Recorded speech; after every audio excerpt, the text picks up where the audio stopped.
குடும்ப ஆட்சி என்பது ஒரு ஜனநாயகத்திற்கு சரியானது அல்ல.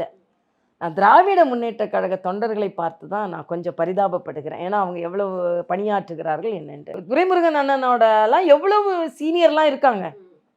அப்ப நீங்க ஜனநாயக முறைப்படி நீங்க பார்க்குறீங்கன்னு சொன்னா, அப்படி யாரையாவது தானே கன்சிடர் பண்ணணும். அவங்க கட்சிக்குள்ள கட்டாயப்படுத்தப்படுகிறார்கள் அவ்வளவுதான். இன்னைக்கு வந்து அதான் அண்ணன் ஸ்டாலின் சொல்லும்போது, வலுத்திருக்கிறது பழுக்கவில்லை என்று சொன்னால், அடித்து, அடித்து, அடித்து பழுக்க வைப்பதற்காக அண்ணன் துரைமுருகன் சொல்ல வைக்கப்படுகிறார். பழனிமாணிக்கம் சொல்ல வைக்கப்படுகிறார்.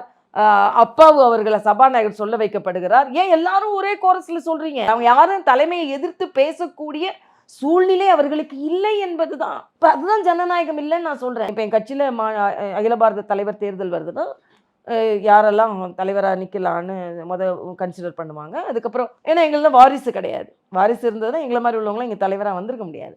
அதனால அது மாதிரி ஒரு ஜனநாயகம் இல்லையே. அப்போ உங்க கட்சிக்குள்ளே ஜனநாயகம் இல்லையே, சமூக நீதி இல்லையே. அப்ப எதை நீங்க சமூக நீதி என்று சொல்கிறீர்கள்?